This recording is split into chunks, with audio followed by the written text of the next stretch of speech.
अस्सलाम वालेकुम, मैं हूं मुनीज़े जहांगीर और आप देख रहे हैं प्रोग्राम स्पॉटलाइट। नाजरीन, अब कलअदम तहरीक लबैक पाकिस्तान ने जीटी रोड खाली कर दिया है और अब वो वजीराबाद के करीब एक पार्क में धरना देकर बैठे हैं।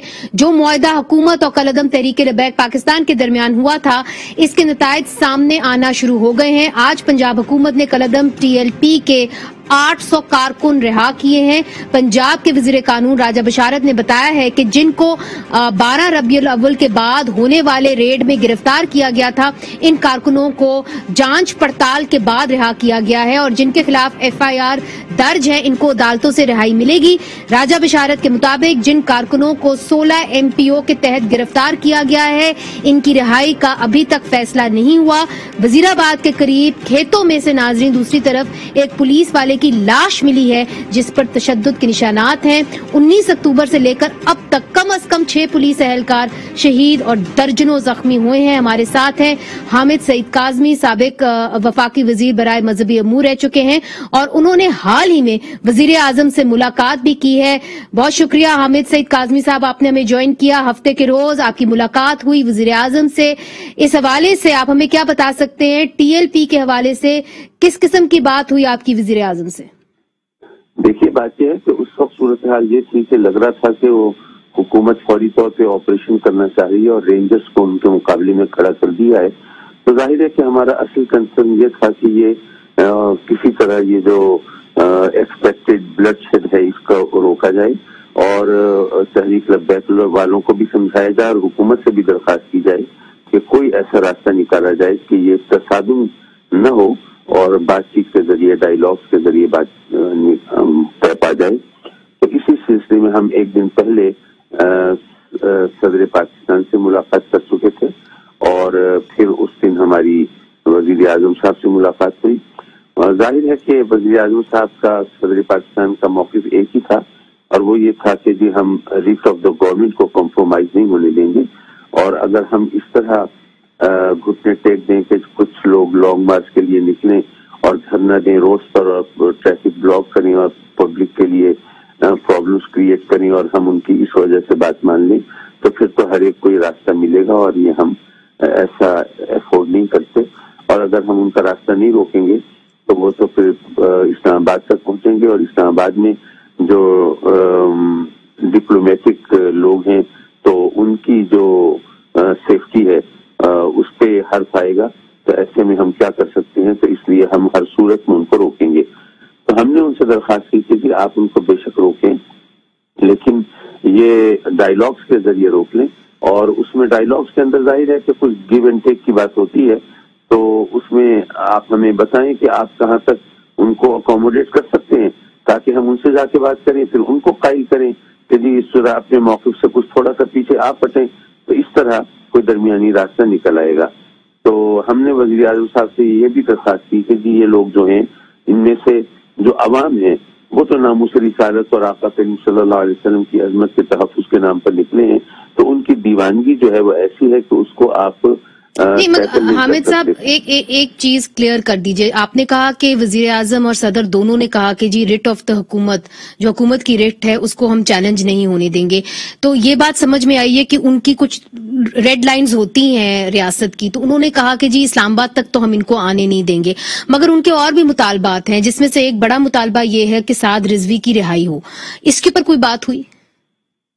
जी, इससे बात हुई और उन्होंने यही कहा कि जी साद रिजवी साहब का मामला सब जुडिस है और वो सुप्रीम कोर्ट का एक केस है, तो ये अदालत जो है वो उनको छोड़ेगी। और अगर इस वक्त अगर हम किसी तरह इंतजामी उमूर का सहारा लेकर और कोई मजबूरी शो करके और हम उनको ये कोई रास्ता निकाल के ये कहें कि जी ठीक है ये आप गाड़ी में बिठाएं और उनको दे आए, तो फिर तो हर एक को हौसला होगा। मुख्तलिफ सेक्टर्स जो हैं वो उनके लोग हैं हमारे पास गिरफ्तार, तो फिर वो भी ये रास्ता इख्तियार करेंगे। ये तो हम नहीं कर सकते। तो उन्होंने कहा कि ठीक है, हम साद रिजवी की रिहाई के रास्ते में कोई रुकावट नहीं डालेंगे, लेकिन ये एक लीगल प्रोसेस है, जुडिशियल प्रोसेस है, तो हम उसको फॉलो करके फिर हम कर सकते हैं। ادروائز نہیں کر سکتے، یہ بات ان سے۔ مگر دیکھیے سعد رضوی کے کیس کے اندر جو مدعی ہے وہ ریاست خود ہے، پولیس والے ہیں جنہوں نے ان کے خلاف ایف آئی آر درج کی ہے، جس کے اندر 302 ہے قتل کا مقدمہ ہے، پھر 780 ہے وہ بھی قتل کا ہے۔ تو اگر حکومت اس کو پسو ہی نہیں کرتی، کیسز کی پیروی نہیں کرتی عدالت کے اندر، تو آپ بھی سمجھتے ہیں، آپ اچھے عہدوں کے پر رہے ہوئے ہیں، تو کیس ویسے ہی جو ہے کمزور ہو جاتا ہے۔ تو اگر حکومت نے کچھ اس کے بارے میں کہا کہ جی ہم کیسز کو پسو نہیں کریں گے، خود ہی وہ کیس جو ہے کمزور ہو جائے گا اور رہائی ہو جائے گی؟ دیکھیے بات یہ ہے کہ یہ تو مجھے آپ سے پتہ چل رہا ہے کہ ان کے خلاف کون کون سی دفعات ہیں اور یہ ان کے اوپر قتل کے مقدمے ہیں اور فلاں ہیں۔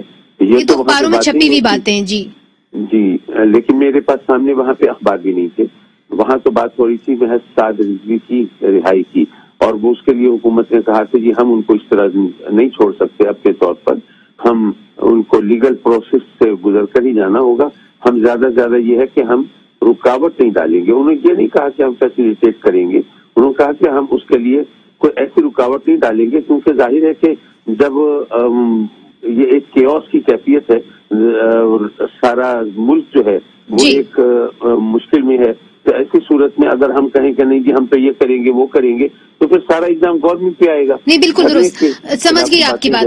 حامد صاحب اس حوالے سے کیا بات ہوئی کہ جن لوگوں نے، جن افراد نے پولیس کے اوپر حملہ کیا، جنہوں نے ان کے اوپر قاتلانہ حملہ کیا، ان کے کیسز کا کیا ہوگا؟ اس لیے چونکہ دیکھیے رہائی تو ہوئی ہے اور سینکڑوں کی تعداد میں جو ان کے کارکن ہیں ان کو رہا کیا گیا ہے، مگر پولیس نے بھی جو ہے اپنا رد عمل دیا ہے اور وہ یہ سمجھتے ہیں کہ جن لوگوں نے ان کے اوپر قاتلانہ حملے کیے ان کو رہائی نہیں ملنی چاہیے۔ اس حوالے سے کوئی بات ہوئی؟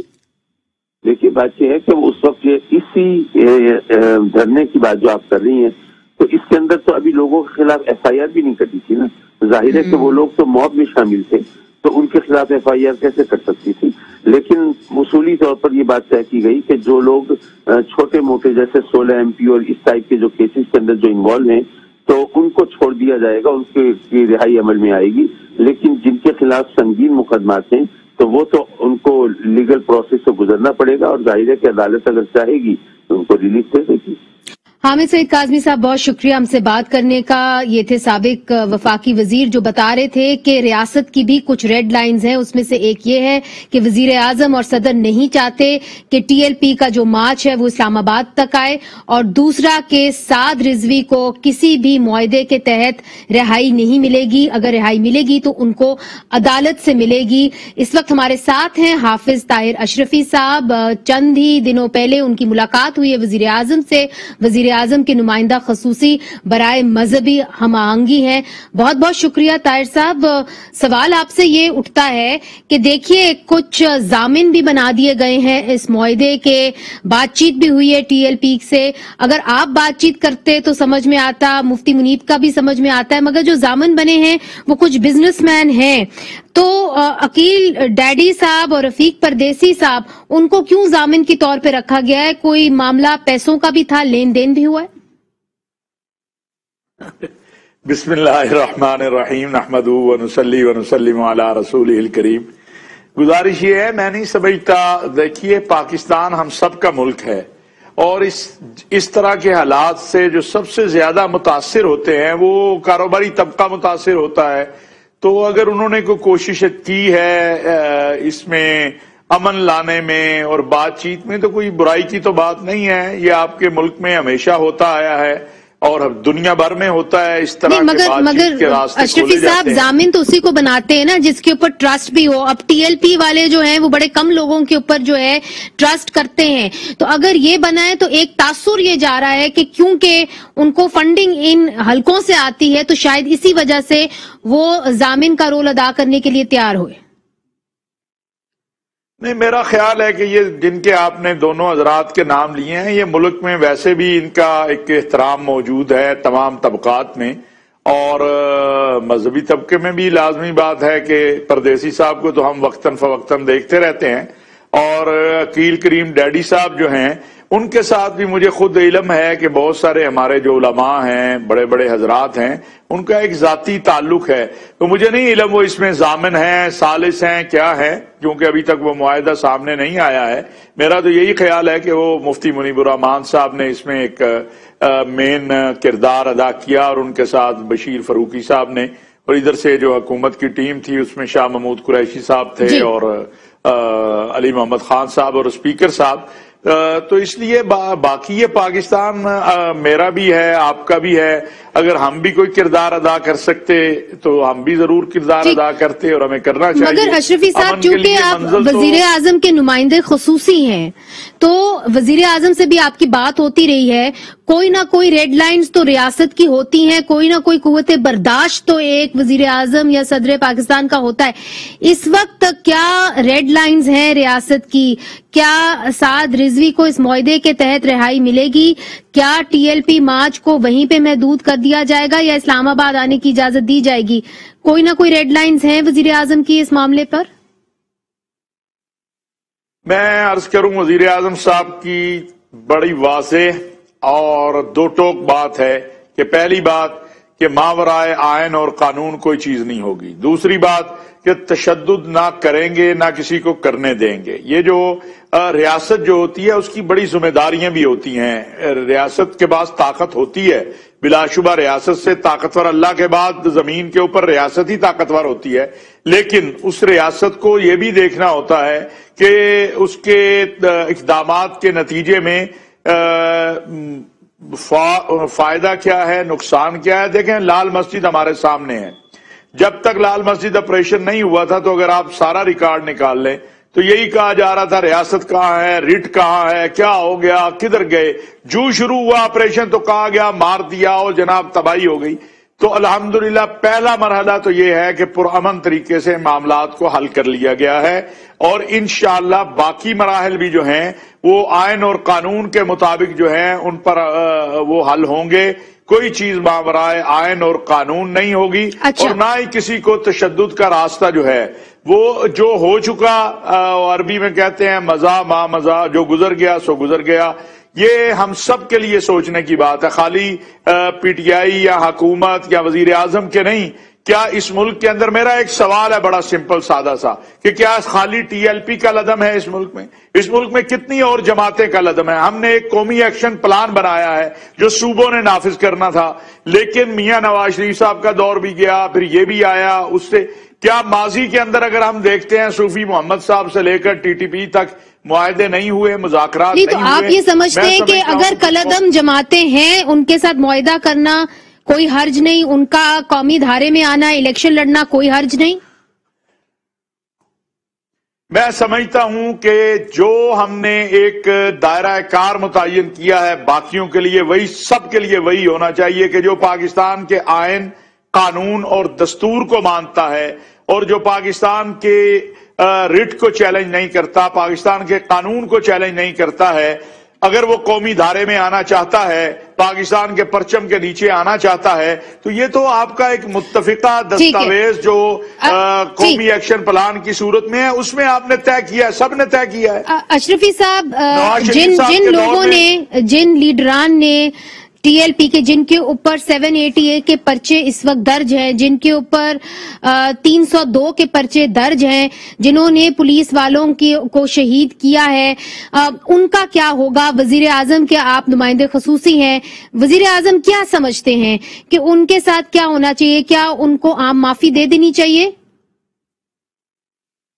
دیکھیے، گزارش یہ ہے کہ جو آخری معاہدہ تھا جو رمضان میں ہوا تھا، چونکہ اس کی ایک نشست میں بیٹھا تھا جو فائنل تھی، اس میں یہ بات طے ہوئی تھی کہ جن لوگوں پر مقدمات ہیں، اور بالخصوص وہ لوگ جو پولیس والوں کے قتل میں یا ان کے زخمی کرنے میں یا ان کو مارنے میں ملوث ہیں، ان کے حوالے سے جو عدالت فیصلہ کرے گی وہی ہوگا۔ یہ اس وقت طے ہوا تھا۔ वैसे एक अकल भी ये बात नहीं मानती कि टीएलपी की जो लोग हैं वो कैसे ये कहेंगे कि जिस शख्स ने पुलिस वाले को मारा है और वो मार रहा है और वो पुलिस वाला शहीद हो गया है उसको छोड़ दिया जाए। इसलिए मैं कहता हूं कि इस मुआहदे की तफसीलात आने दे। मैं नहीं समझता कोई ऐसा काम होगा जो मावराए आयन और कानून होगा, बल्कि वही होगा जो कानून और आयन कहता है इंशाअल्लाह। बहुत बहुत शुक्रिया हाफिज ताहिर अशरफी साहब, वजीर आजम के नुमाइंदे खसूसी। नाजरीन, इधर एक वक्फा लेते हैं। वक्फे के बाद हम जानने की कोशिश करेंगे कि पाकिस्तान में सहाफियों के खिलाफ या सहाफियों के लिए खतरात क्यों बढ़ते जा रहे हैं। वक्फे के बाद वेलकम बैक नाजरीन। आज दुनिया भर में सहाफियों के खिलाफ जराइम के खात्मे का आलमी दिन मनाया जा रहा है। फ्रीडम नेटवर्क पाकिस्तान के मुताबिक मई 2020 से अप्रैल 2021 के दौरान सहाफियों को दरपेश खतरात और हमलों में 40% इजाफा हुआ है और सिर्फ एक साल के दौरान 148 हमले हुए हैं। ये हमले कुछ नुमाया सहाफियों पर भी हुए हैं। हामिद मीर पर 19 अप्रैल 2014 में कराची में मोटरसाइकिल पर सवार नामालूम अफराद ने फायरिंग की। इससे पहले अक्टूबर 2012 में इनकी गाड़ी में एक बॉम्ब नस्ब किया गया था। अभी तक पुलिस मुल्जिमान तक नहीं पहुंच सकी। जुडिशल कमीशन भी बना। कमीशन ने ताकतवर मुल्जिमान को समन जारी किए, लेकिन वो कमीशन के सामने पेश न हुए। कमीशन की रिपोर्ट भी मंजर आम पर नहीं आई। फिर 2011 में सहाफी सलीम शहजाद को इस्लामाबाद की गलियों से अगवा किया गया। मई 2011 में इनकी लाश मिली, मुकदमा चला, जुडिशल कमीशन बना, फिर केस फाइलों में दब गया। इनकी अहलिया अनीता सलीम ने बीबीसी को बताया कि इनके खावंद को रियासती इदारों से मुंसलिक अहलकारों ने दफ्तर बुलाया, बदतमीजी से बात की, जिसकी वजह से वो काफी परेशान थे। फिर मतीउल्लाह जान, एफआईआर के मुताबिक मतीउल्लाह जान को 21 जुलाई 2020 को सुबह 11 बजे G613 के एक स्कूल से स्याह वर्दियों में मलबूस अफराद ने अगवा किया। एफआईआर के मुताबिक एक डबल कैबिन जिस पर पुलिस की लाइटें लगी हुई थी वो आई। कुछ अफराद कारों में सवार थे। ये सारी कार्रवाई स्कूल की इमारत के बाहर नस्ब सीसीटीवी कैमरों में फिल्म बंद हो गई थी। अगवा के बाद रात को इनके भाई को एक नामालूम नंबर से कॉल आई और कहा गया कि अपने भाई मतीउल्लाह जान को फतेह जंग के करीब से ले जाएं। फिर अबसार आलम, 20 अप्रैल 2021 को F11 पार्क में एक नामालूम शख्स ने करीब से इन पर फायरिंग की। फिर हाल ही में 10 अक्टूबर 2021 को मेट्रो न्यूज के सहाफी शाहिद जहरी बॉम्ब धमाके में मारे गए। ये बॉम्ब जो था इनकी गाड़ी के नीचे नस्ब किया गया था। इनका ताल्लुक बलूचिस्तान हब से था और ये वाकया भी हब में पेश आया।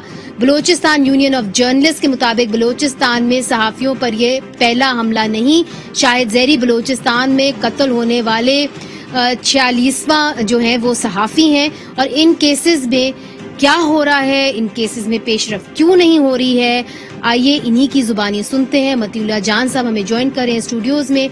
सहाफी हैं, कॉलम निगार हैं और सोशल मीडिया चैनल भी चलाते हैं। अबसार आलम साहब हमें ज्वाइन कर रहे हैं, सहाफी हैं, कॉलम नवीस हैं, पेमरा के साबिक चेयरपर्सन भी रह चुके हैं, वो भी हमें ज्वाइन कर रहे हैं। जाहिद अशरफ साहब हमें ज्वाइन कर रहे हैं। जाहिद अशरफ शाहिद जहरी के भाई हैं और हमें हब से ज्वाइन कर रहे हैं, बलूचिस्तान से। आप सबका बहुत बहुत शुक्रिया।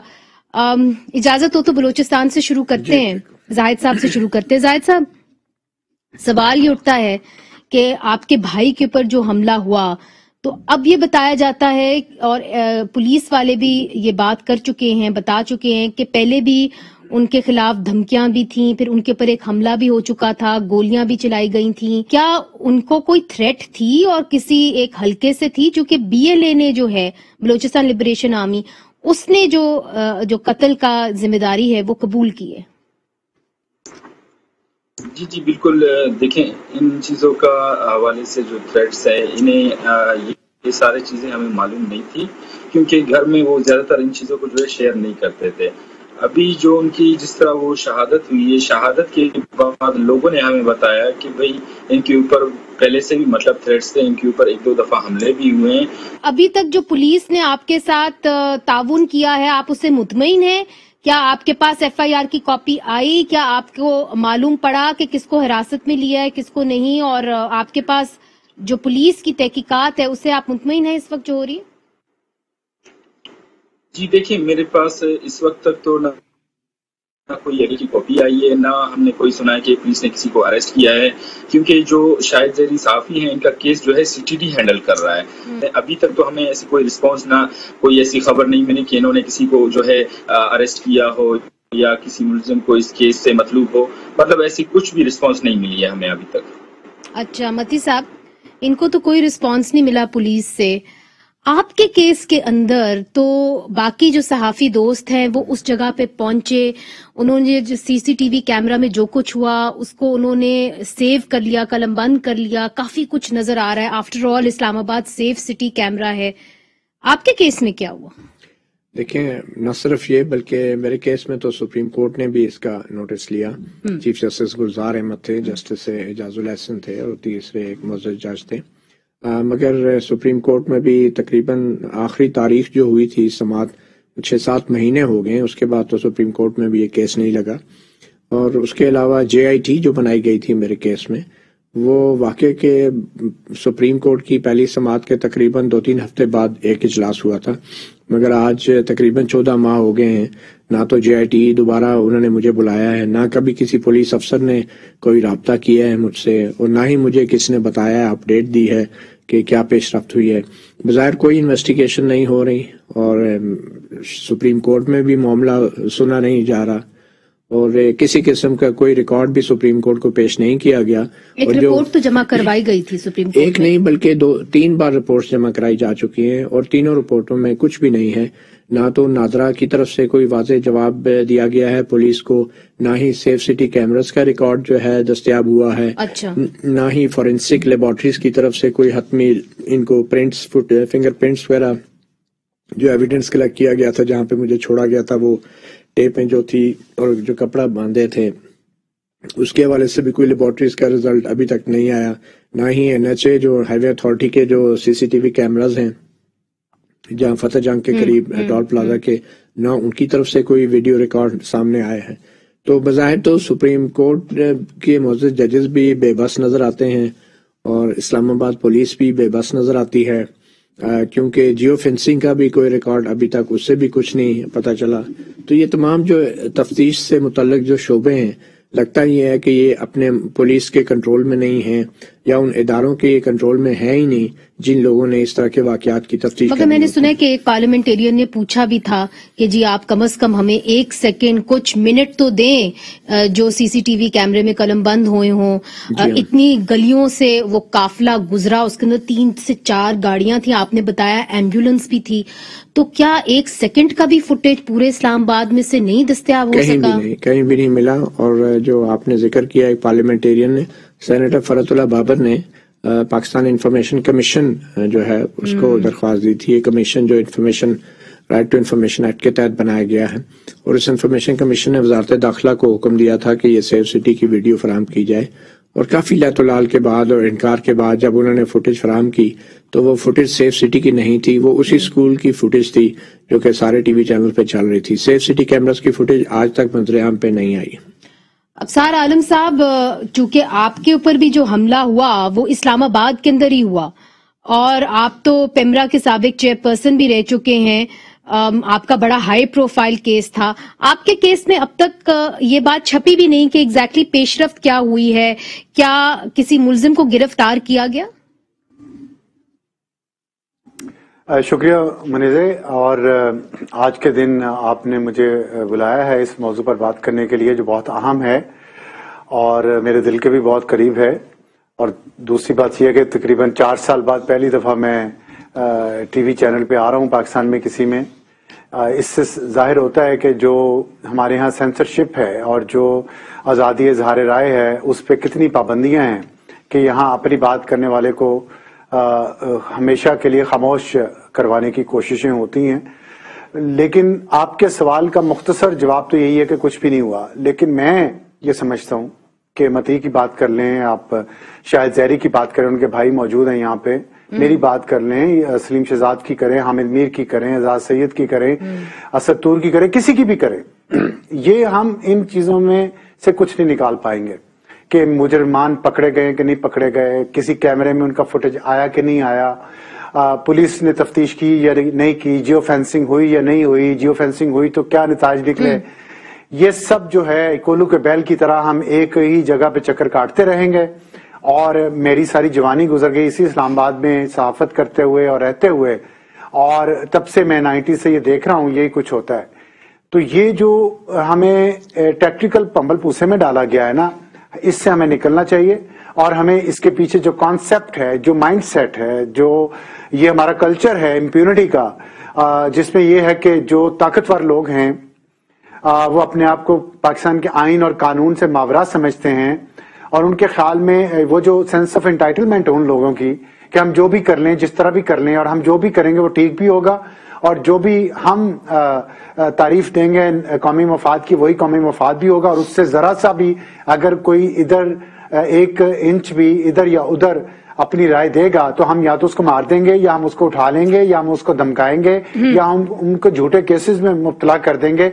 ये जो कॉन्सेप्ट, ये जो माइंडसेट है, हमें इस पे बात करनी चाहिए। देखिए, हमें इस कॉन्सेप्ट ये शायद आप लोगों को मालूम ना हो इस कॉन्सेप्ट से सार साहब कि आपके खिलाफ कुछ केसेस भी, कुछ FIRs भी दर्ज हुई थी और सेडिशन के हवाले से दर्ज हुई थी। क्या आप समझते हैं कि वो जो FIRs हैं और ये जो वाकया है, इनकी कोई आपस में कोई मुमासलत है?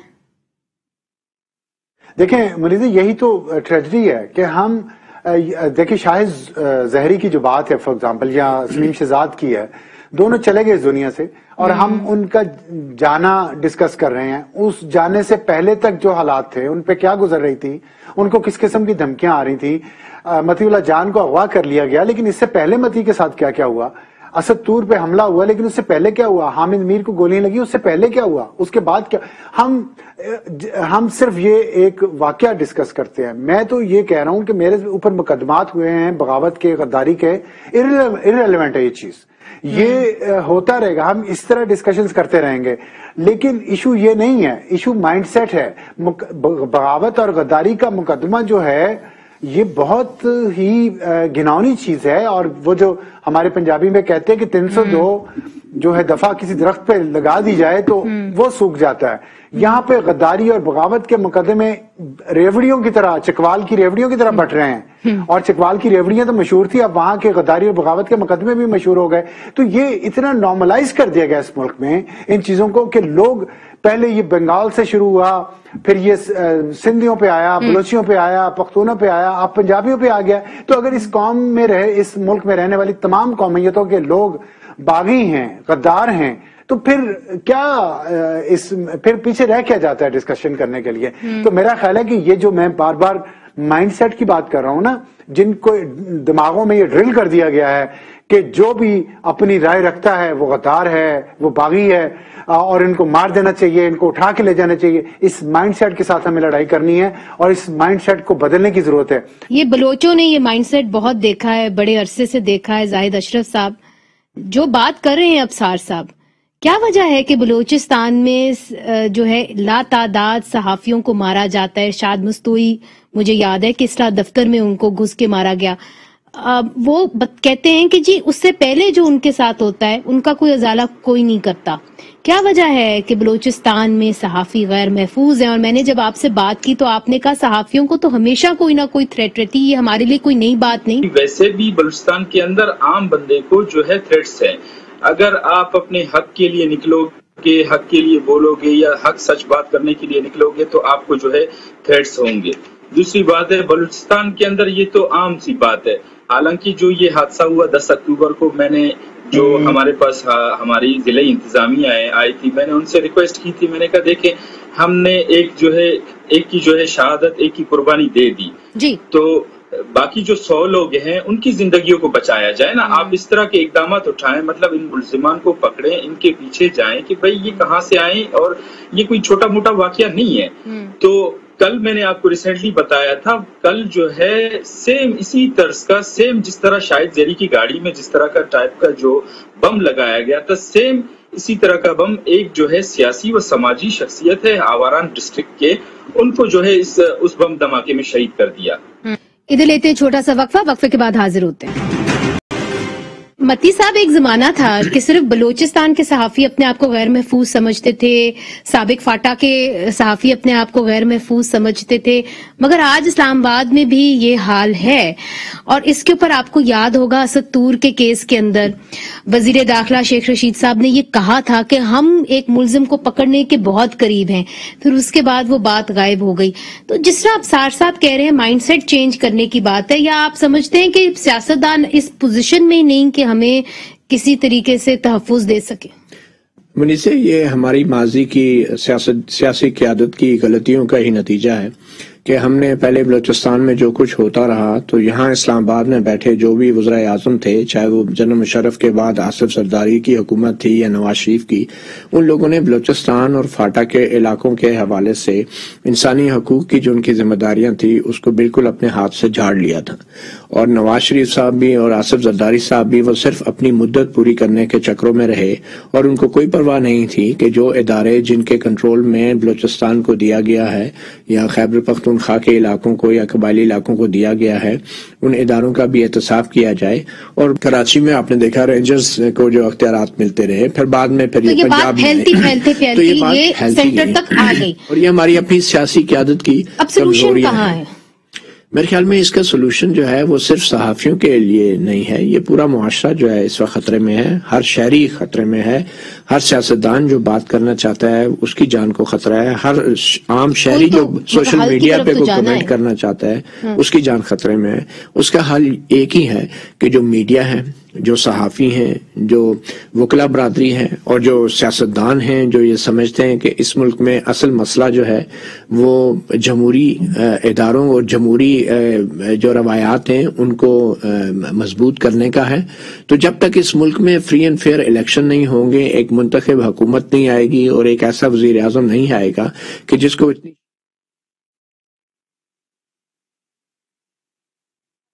बजाय वजारत दिफा को मजबूत करे, वजीर दिफा रखे और फिर इदारों को कंट्रोल में रखे, तो उस वक्त तक ये सहाफियों की जान को तहफ़्फ़ुज़ सिर्फ कानून साजी से या बयानबाजी से या बैतबाजी से कभी नहीं इसको यकीनी बना सकते आप।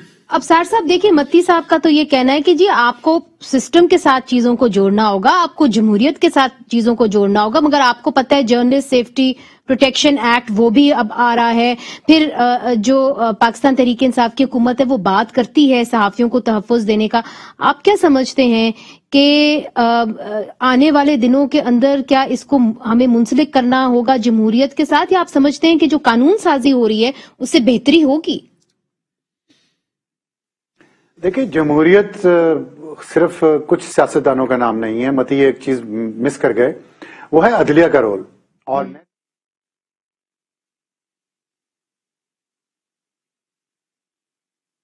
करप्शन में और पाकिस्तान के मीडिया के लोग भी उसमें शामिल हैं। इंटेलेक्चुअल करप्शन ये दो लेवल पे बहुत ज्यादा खतरनाक है, जजेस के लिए और जर्नलिस्ट के लिए।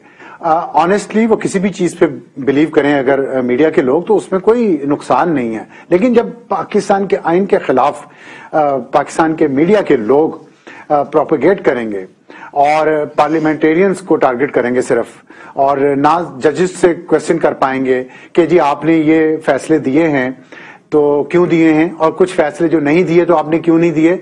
और फिर जब जजेस भी अपनी किसी भी वजूहात, मैं उनको अक्यूज नहीं करना चाहता, लेकिन अगर जजेस अपने फैसले धड़ल्ले से और आइन और कानून के मुताबिक नहीं करेंगे, तो जो इस वक्त माशरे में हमारे में अनार्की है यही होगी, ना जमहूरियत मजबूत होगी ना मुआशरा मजबूत होगा। मेरा ख्याल है कि पार्लियामेंट को तो हम टारगेट करते हैं,